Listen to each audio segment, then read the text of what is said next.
Ya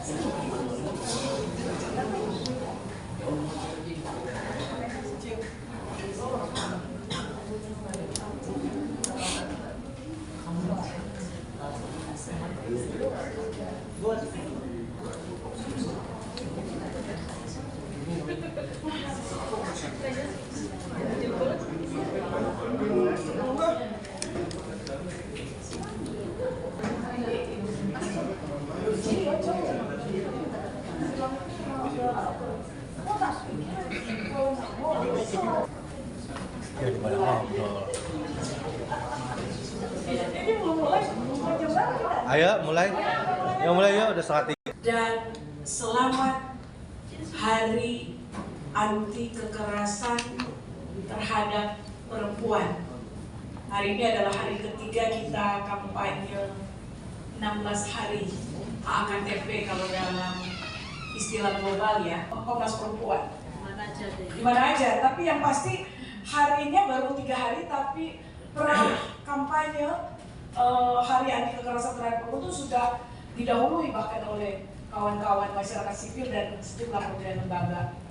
Karena itu teman-teman sekalian mengingatkan bersatu akhiri kekerasan terhadap perempuan dan anak. Saya kira perempuan dan anak perempuan, karena ini AKTP jadi harus pakai anak perempuan, girls. Karena itu siang hari ini kita punya narasumber. Kalau di ruangan ini sih kita bisa panggil langsung Ibu Desi Andriani, tapi kalau di luar beliau sering ditambahin tentang Irjen Polisi Purnawirawan. Tidak juga sih, tidak juga. Soalnya kostumnya sipil. Jadi kalau hari ini di ruangan ini teman-teman media panggil saja Ibu Desi. Demikian Ibu Desi didampingi para asdep, para humas lengkap kayaknya hari ini. Ya alhamdulillah. Karena kelihatan Komplit. Salah ya? Soalnya salah kita mengalami secondary trauma. Wartawan itu mengalami secondary trauma UIC. Kekerasan yang diliput oleh wartawan juga menimbulkan trauma. Bagaimana kampanye dari pemerintah dalam persilakan mic buat Ibu Deputi. Saya yakin Ibu Deputi akan dengan kita banyak hal untuk kita refleksikan di siang hari ini. Silakan Bu Deputi, monggo. Baik. Terima kasih Kak Sonia yang telah mengantarkan kita di acara Media Talk bersatu akhiri kekerasan terhadap perempuan dan anak perempuan.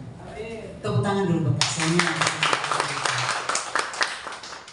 Tentunya kita pertama-tama mengucapkan puji syukur atas kehadirat Allah Subhanahu wa Ta'ala, Tuhan Yang Maha Kuasa, di mana di siang hari ini kita bisa sama-sama mendengarkan dan juga tentunya berkolaborasi dan berdiskusi, berdialog tentang kegiatan kita di hari ini dalam rangka 16 hari anti kekerasan terhadap perempuan.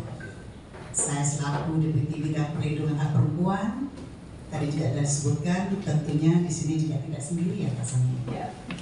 Kami bersama dengan tim lengkap di hari ini, alhamdulillah. Tentunya ini nanti saling akan mengisi, saling melengkapi tentang bagaimana kita menyikapi tentang 16 hari anti kekerasan terhadap perempuan. Kalau kita lihat flashback ya, sampai muncul 16 hari, 16 AKTP ini. Kalau kita lihat juga memang sudah beberapa hari yang lalu kita telah melaksanakan rangkaian kick off yang dilaksanakan pada hari Sabtu di lapangan Monas, di mana Komnas Perempuan menginisiasi pertemuan juga bersama mitra pembangunan dan saya bersama pada saat itu. Dan ini kick off pun dilaksanakan memang lebih awal tanggal 22. Memang sebenarnya kalau hitungan 16 AKTP itu 25 November sampai 10 Desember. Perjalanan panjang, tapi tentunya bicara tentang kekerasan terhadap perempuan tidak hanya kita lihat dari tanggal 25 November sampai tanggal 10 Desember tersebut. Kita juga sudah memahami bahwa rangkaian kegiatan 16 HKTP itu juga ada di antaranya kegiatan-kegiatan, kalau boleh kita lihat dari apa yang kita sampaikan siang hari ini, ada kegiatan juga Hari AIDS Sedunia tanggal 1 Desember. Di sini juga ada korban-korban perempuan yang juga mengalami. Ada juga tanggal 2 Desember itu Hari Internasional untuk penghapusan perbudakan, di mana di sini juga ada perempuan yang menjadi korban perbudakan. Ada juga tanggal 3 Desember penyandang disabilitas, ada Hari Internasional bagi Sukarelawan, sampai itu nanti tanggal 10 Desember Hari HAM Internasional. Untuk kalau dilihat hitungannya dan rangkaian kegiatannya cukup beriringan semuanya. Dan kalau boleh kita lihat juga dari seluruh rangkaian kegiatan ini, saya yakin seluruh mitra-mitra para komunitas juga melaksanakan kegiatan yang sama. Karena 16 HKTP ini membuka mata batin kita semuanya bahwa kekerasan terhadap perempuan itu boleh kita lihat kembali flashback pada saat peluncuran prevalensi kekerasan terhadap perempuan pada survei pengalaman hidup perempuan. Karena ini juga harus based on research ya, harus juga based on data. Kalau 1 di antara 4 perempuan itu pernah mengalami kekerasan selama hidupnya, saya tidak habis pikir ya, memikirkan kalau di antara kita ada di ruang ini mungkin juga pernah mengalami kekerasan. 1 di antara 4 mungkin pernah mengalami kekerasan, baik oleh pasangan kita, baik yang belum resmi jadi pasangan.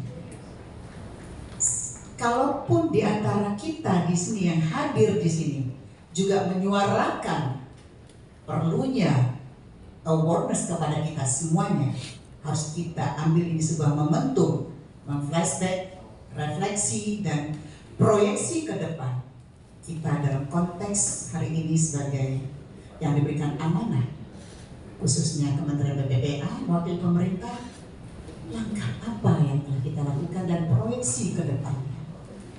Dan apa yang telah kita lakukan dalam konteks regulasi, baik dalam konteks pencegahan, penanganan, pemulihan, ini juga menjadi bahan diskusi kita tentunya di siang hari yang berbahagia ini.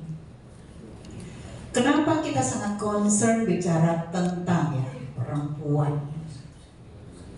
Kenapa kita harus memikirkan bagaimanapun dalam rahim perempuan yang diberikan amanah akan melahirkan peradaban dan keturunannya.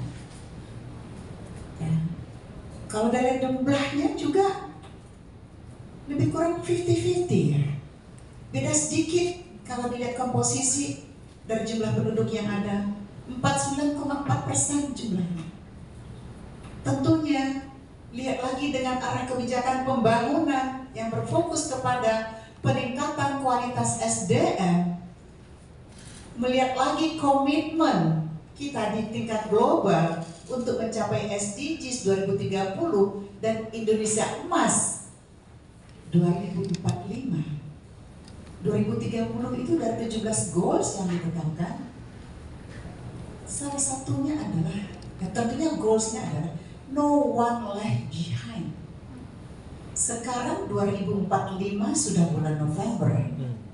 Menuju 2030 no one left behind, tentunya tidak ada yang tertinggal. Dalam hal no poverty, tidak ada kekerasan, tidak ada. Tentunya ini menjadi concern kita bersama.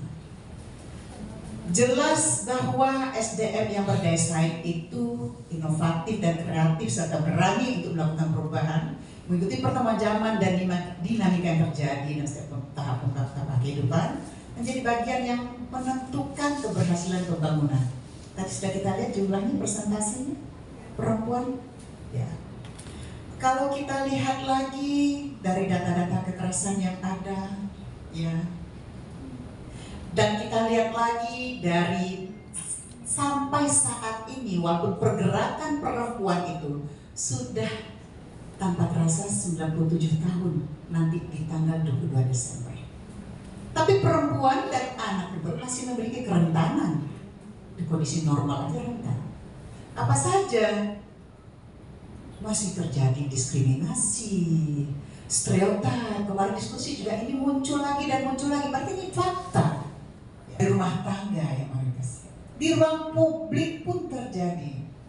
Yang dewasa, kekerasan pun terjadi. Karena konflik akan kepentingan, perebutan sumber daya dan moda transportasi. Dan itu kita bisa melihat data-data kasus-kasus yang terjadi di semua